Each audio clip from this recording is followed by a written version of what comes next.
Olá, minhas queridas, meus queridos, que a luz esteja com vocês hoje e sempre. Sejam todos muito bem-vindos, bem-vindos. Estamos aqui pela Astral TV com o programa Ivan Martins, sempre trazendo pessoas incríveis, artistas, espiritualistas, as duas coisas juntas, por que não? Trazendo sempre uma experiência de vida para que a gente possa, não é?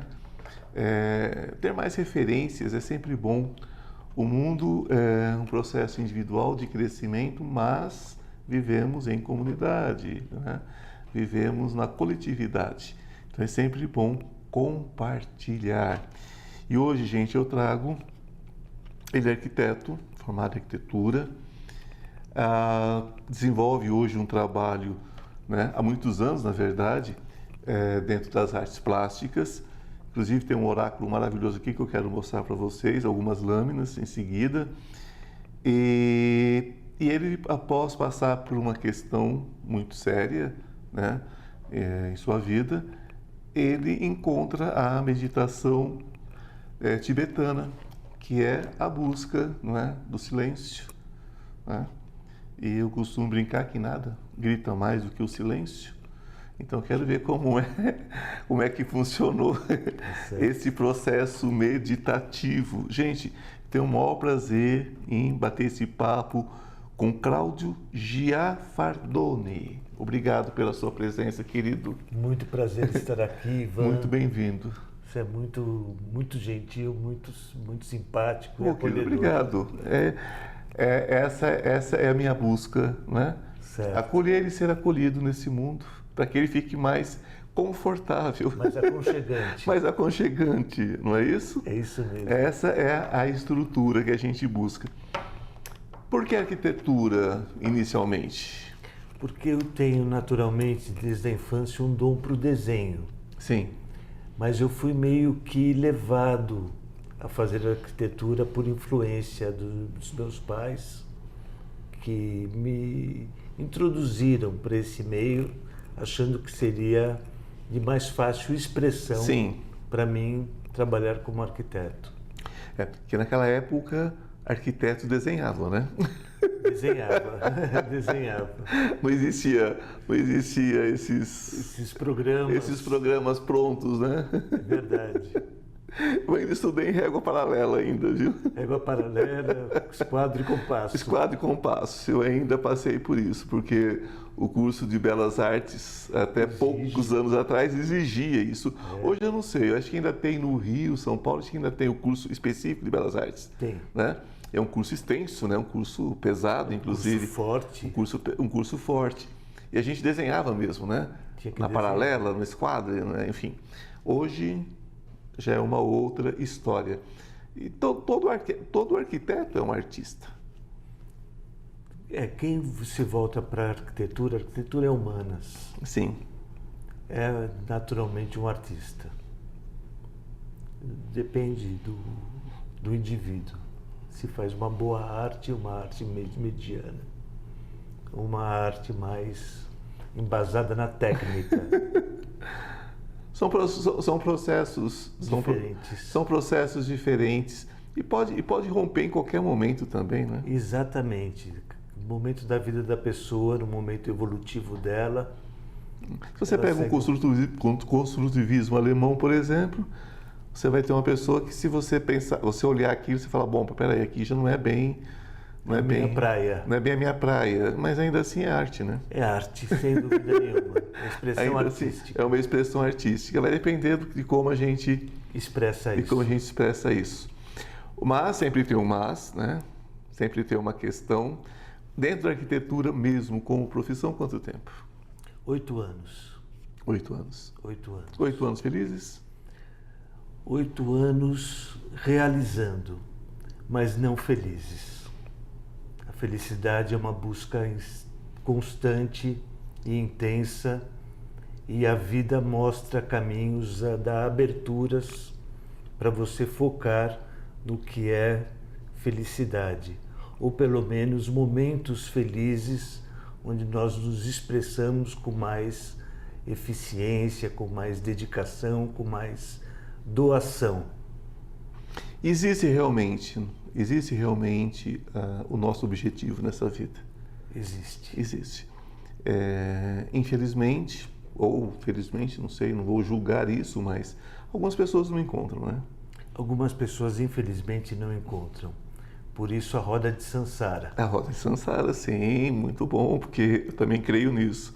Porque enquanto você não encontra seu objetivo, enquanto você não encontrar a felicidade dentro de você, você não fecha o ciclo, né? Não fecha o ciclo, não se expressa. Então, você tem que vir e trazer. Às vezes eu coloco aqui para as pessoas, eu falo, olha, eu só me ocupo do que a pessoa tem de melhor, o que a pessoa tem de bom, tem de luz.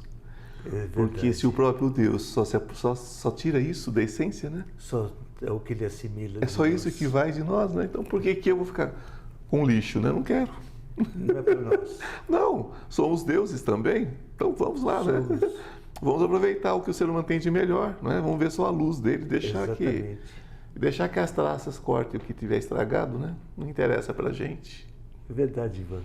Mas acontece num certo momento. Num certo momento eu percebi que a arquitetura já tinha cumprido o ciclo na minha vida. Eu queria me expressar artisticamente. Quando eu era criança, garoto na escola, durante a aula, eu me desligava da aula e ficava no caderno desenhando olhos humanos. E me perdia nesses desenhos, sem saber por quê. E me desligava totalmente da realidade à minha volta.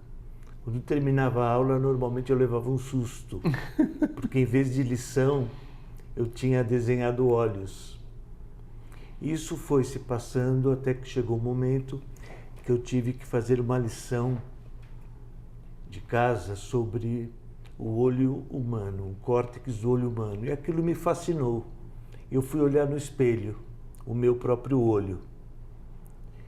E olhando no meu olho, eu percebi que se eu mantivesse uma constância nisso, minha mente ia se desligando do meu corpo e eu elevava a minha mente para o espaço. Literalmente eu viajava, Sim. Eu saía fora do corpo. Até que em dado momento de êxtase, de prazer nisso, porque dava muita satisfação esse processo, eu levava um tranco e voltava para o meu corpo. E eu fiz isso quietinho durante semanas. Quietinho porque eu não queria que ninguém ficasse sabendo. Qual a idade? 11 anos. 11 anos. 11, 12 anos de idade, por aí. Porque minha formação religiosa é uma.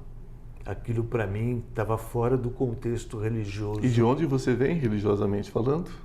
Católico. Católico, tá. Religião católica. Hoje eu abraço um pouco de cada, porque todas têm uma coisa boa para oferecer. Sim, é a base do espiritualismo. Todos é a base. nós. E daí, aos poucos, eu não conseguia mais levar o tranco. E esse processo parou. Eu me tornei adolescente, entrei na fase adulta, conheci minha namorada, que hoje é minha esposa. Me casei. E nos primeiros anos de casado, ela teve uns sintomas físicos que não estavam de acordo com o normal. Procuramos um médico imediatamente e ele sugeriu que ela tinha uma doença fatal. Naquele momento, Ivan, o chão se abriu para mim. Claro. Eu entrei numa depressão muito grave, mas não parei. Fomos atrás do medicamento que ia ajudá-la.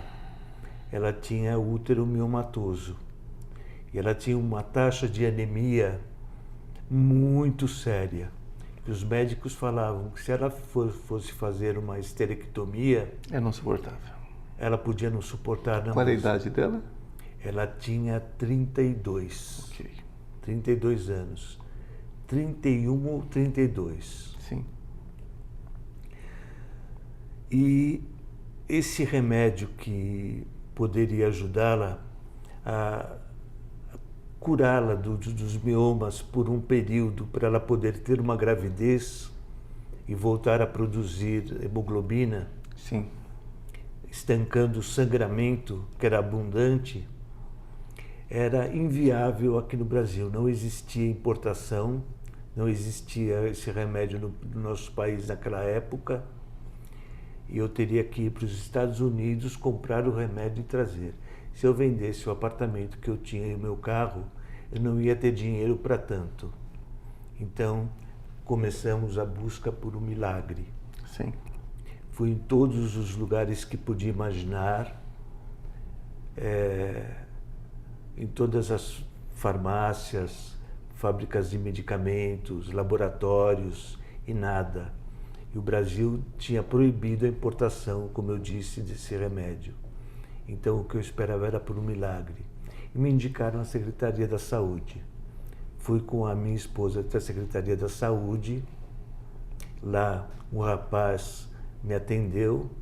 Nunca vou esquecer na minha vida da fisionomia desse jovem, pois ele parecia um anjo. E contei minha história, ele se comoveu e me indicou a secretária da Saúde que estava no prédio naquele momento. Fui até aquele andar, falei com ela, ela falou, olha, nem eu, com o meu poder, consigo esse remédio para vocês. Só indo para o exterior para conseguir. Desci, quando chegou no portão de saída, passou uma moça do lado da minha esposa, eu segurei minha esposa pelo braço, puxei ela de volta e falei, Lúcia, eu vou tentá-la de novo na farmácia. Quem sabe uma caixa não tenha ficado, porque se eu tivesse uma caixa do medicamento, o governo brasileiro seria obrigado a manter todo o tratamento. Ela falou, Cláudio, chega. Olha o seu estado. Eu estava pesando 49 quilos. Estava pele e osso. Por causa da depressão, eu não conseguia mais me alimentar. Ela estava arrasada também. Eu falei, olha, te prometo, é a última vez. E nesse momento eu pedi para Nossa Senhora que realizasse um milagre na minha vida. Eu não pedi por um milagre. Eu exigi um milagre. Isso é ótimo. E fomos até o balcão da farmácia, o rapaz estava atendendo a jovem que entrou, e apoiei a cabeça no balcão, e de repente ouvi um barulhinho na minha frente. Eu olhei, o rapaz estava com lágrimas nos olhos, ele falou, é um medicamento. Eu falei, mas tinha? Ele falou, não tinha. A moça que entrou, ela fez o tratamento. E devolveu uma caixa. E sobrou uma caixa, ela devolveu porque alguém poderia precisar desse tratamento. Bom, quando o senhor disse para mim que o senhor não pediu, o senhor exigiu, eu ainda troco esse exigir, eu digo que o senhor já agradeceu pelo milagre antes que ele tivesse acontecido. Já. Portanto, ele aconteceu. Exatamente. Porque essa é a diferença entre crer e acreditar. Acreditar é não crer em nada. Eu estou acreditando, dando crédito. Mas não estou crendo naquilo. Agora, quando a gente crê, tem muita força. É verdade. Tem muito poder. E nós vamos falar sobre isso daqui a pouquinho. Nós temos um pequeno intervalo agora, mas nós já voltamos. Um beijo, fiquem aí. Estou com uma novidade muito legal para vocês. Você sabia que o tarô pode mudar a sua vida? E muda. Nós temos uma lâmina muito especial entre os 22 arcanos maiores que fala sobre essa questão de cair e subir, não é? Que todos nós temos quedas na vida. O importante é saber como subir rapidamente. Então, esse curso dos 22 arcanos maiores que eu estou oferecendo a vocês por um preço muito legal e de fácil acesso, de fácil entendimento, ele traz dicas, ele traz insights de como você se recuperar rapidamente. Não importa em que situação você esteja, não importa se é emocional, se é material, se é espiritual, os 22 arcanos trazem tudo sobre passado, presente e futuro. O que aconteceu, o que está acontecendo, o que você deve fazer para mudar esse futuro. Basta você entrar na minha bio e você terá todas as informações. Bom, estamos de volta com a segunda, o segundo bloco desse bate-papo maravilhoso com esse meu convidado, Cláudio Gianfardone. Né? E estávamos falando sobre milagre há pouco. Sobre milagres. E como esse milagre, né, como eu coloquei, eu creio que você tenha agradecido antes de receber, portanto, recebido foi. Porque é sobre isso o milagre, viu? Se você agradece antes de recebê-lo, o universo não te nega. É verdade, é isso mesmo. E, enfim, teve a primeira caixa e você entrou com o pedido do restante do tratamento. Pedi com o pedido do restante, ela fez o tratamento que durava uns 6 meses e a partir de 6 meses ela tinha que cessar o tratamento e ela estaria pronta para uma futura gravidez. E a gravidez, por si, ajuda com os Sim, remodela, né? Remodela o corpo. O corpo, remodela a questão hormonal. Os órgãos. Sim. E tivemos o nosso filho. Que bom. Fico feliz por isso. Só que eu, quando ela estava grávida, eu sabia que eu não estava preparado emocionalmente para ser pai. Eu estava em depressão, eu precisava de ajuda.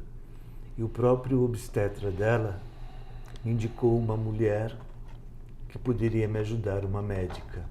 E eu fui nessa mulher e ela conversou comigo e me levou para o fundo do consultório dela, onde havia uma espécie de santuário, um templo tibetano. Ela falou, você vai praticar meditação aqui comigo. Uma médica com um templo tibetano te convidou para meditarem juntos. Exatamente. Milagres acontecem, né? 2 com a mesma pessoa seguidos.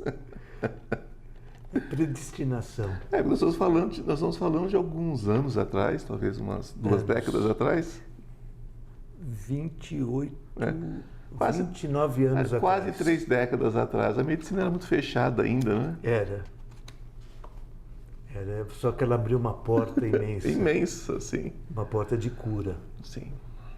E eu comecei a praticar, e a prática da meditação tibetana consiste em você olhar uma tanka tibetana, uma mandala tibetana. Ou, hoje, eu descobri que qualquer mandala feita com intenção, com carinho, com amor e com consciência serve como instrumento para meditar. Mas você foca no ponto central da mandala. E aí você silencia, com a prática, silencia a sua mente linear, que é a mente do ego, que é o nosso instrumento de crescimento aqui neste plano. Silenciando a mente, imediatamente se manifesta sua mente superior, ou, como alguns dizem, chamam, o seu eu superior. E aí você entra em contato com seres de luz, com anjos, arcanjos, mentores espirituais, os mestres da grande fraternidade branca. Eu pude perceber que o que eu fazia quando eu tinha 11 anos de idade no colégio era uma forma de meditação que já estava em mim, que eu já carregava e que estaria presente no meu futuro e está até hoje. Os próprios olhos, né? Quando desenhava os olhos, porque olhos literalmente são a janela da alma, né? E são mandalas perfeitas. São mandalas perfeitas. É através dos olhos. O que você pensa quando eu digo muito isso? Se você me segue, já deve ter ouvido falar, porque eu falo sobre isso, que tem muitos momentos eu me sinto literalmente vendo através da janela de uma espaçonave, alguma coisa. Sim. Eu já não entendo o meu corpo como um corpo. Eu entendo um corpo como um veículo e eu me vejo eu me vejo como se eu estivesse observando o mundo. É diferente. É diferente. Entendo. Eu me vejo observando o mundo. Eu olho o mundo de uma outra forma. E foi de uns anos para cá que isso aconteceu. Então, quando você falou em olhos, eu liguei isso, né? Esse fato. Certo. Não é? Por isso que já desenhava os olhos, já estava buscando essa alma, né? Já estava atrás de um resultado e de uma missão de alma, uma missão de vida, que é fazer essas pinturas. Inclusive você me trouxe algumas aqui, como um oráculo, para que eu visse, para que eu apreciasse. Vocês conseguem mostrar para mim isso aqui mais próximo? Ok. Então aqui nós temos o arcanjo Jeremiel, que é um arcanjo que não é tão conhecido pelo grande público. Não é muito conhecido. Não é? Conhecem mais aqui? Tá. Conhecem mais o Miguel, Rafael, né? Miguel, Rafael, Uriel, Gabriel. Gabriel, Que é queridíssimo. Né?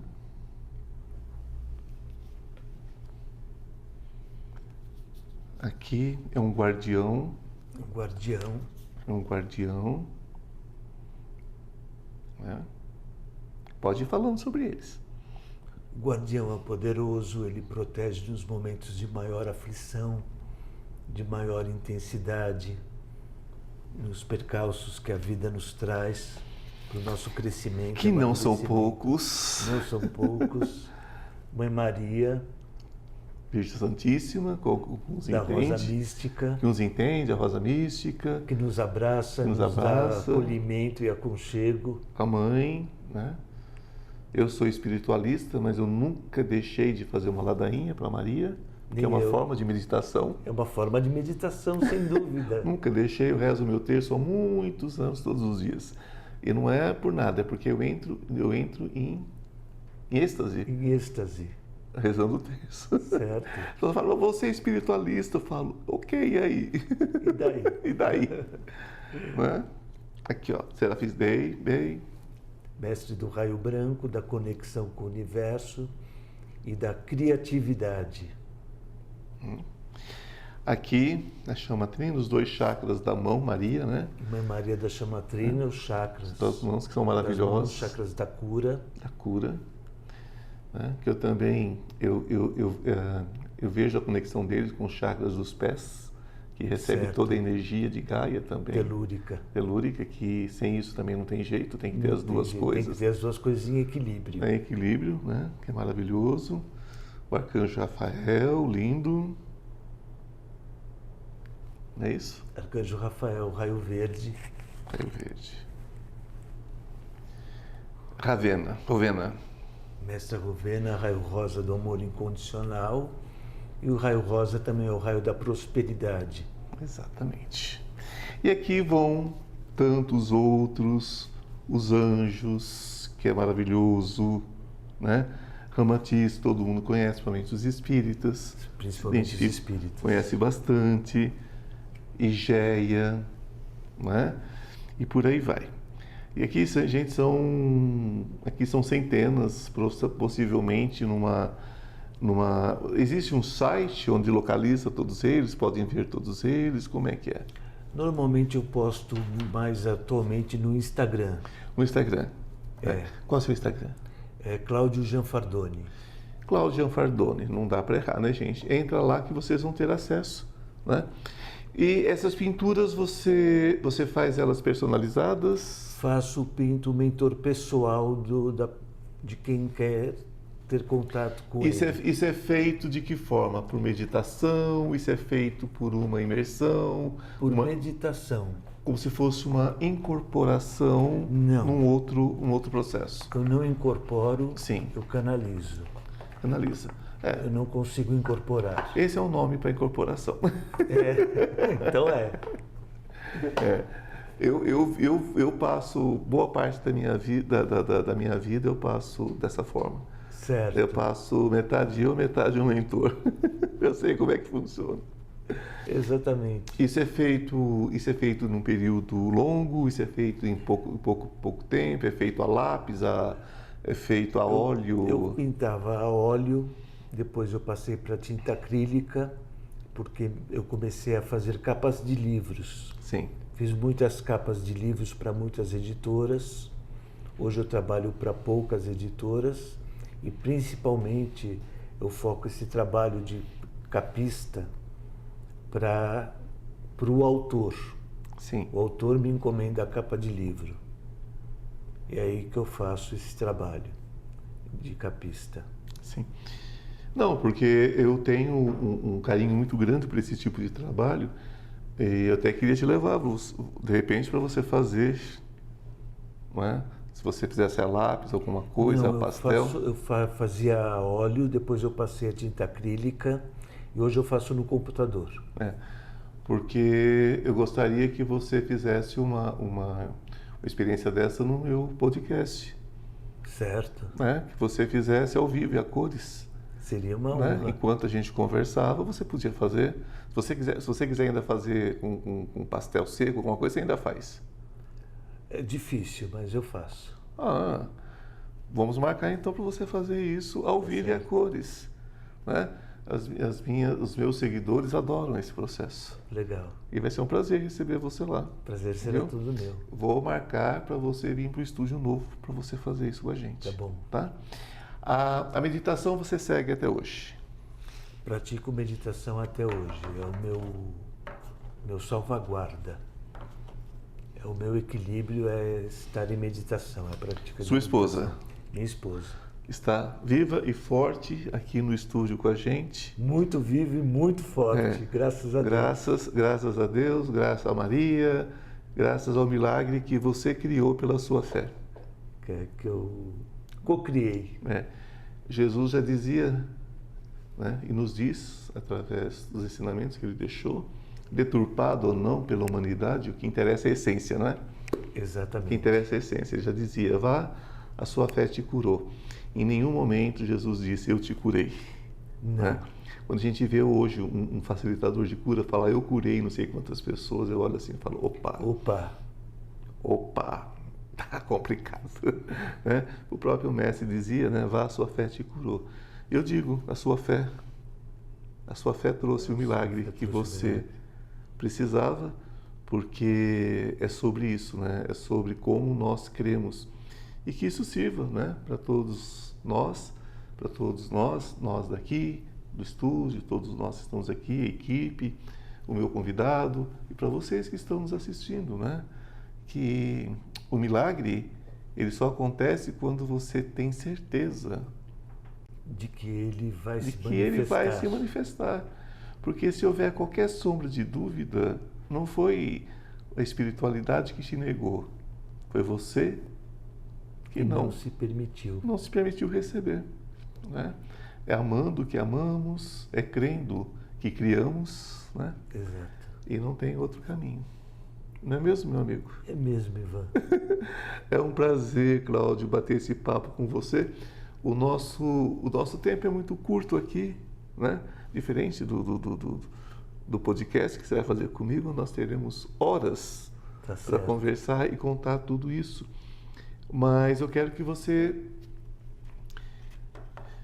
finalize da seguinte forma, se for possível, que você fale para a sua câmera ali. O que você diria da sua experiência? O que você poderia dizer para que as pessoas se tornassem mais fortes, mais resilientes?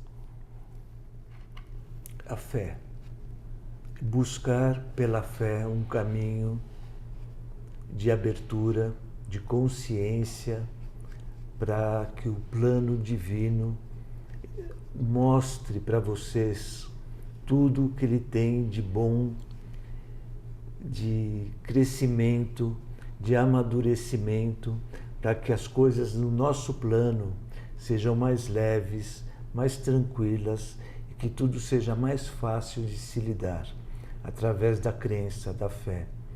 E de alguma forma de meditação, como Ivan disse, orar o terço é uma meditação, o rosário é uma meditação, exatamente como ele falou. Ou meditações com mandalas, ou simplesmente orando, fazendo orações para se conectar com o plano espiritual, que está aí mais presente do que nunca, nessa quinta dimensão que estamos entrando, com muita força, com muita intensidade. Muita luz. Com muita luz. Olha, acho que ficou perfeita a mensagem. Eu quero primeiro agradecer a você, Cláudio, querido. Muito obrigado. Muito obrigado, muita gratidão. Que a luz esteja com cada um de vocês de forma especial. Devemos lembrar sempre que o Deus, né, que nós professamos é o Deus que nós devemos crer. Não adianta aqui dentro uma coisa, aqui fora outra. Não bate, não funciona, né? Não realiza. Então, o Deus que habita em mim saúda o Deus que habita em você. E esse Deus é capaz de qualquer coisa desde que você creia. Deixe de acreditar que é não crer e passa simplesmente a crer. Esse é o caminho. Que a luz esteja com vocês hoje sempre. Namastê.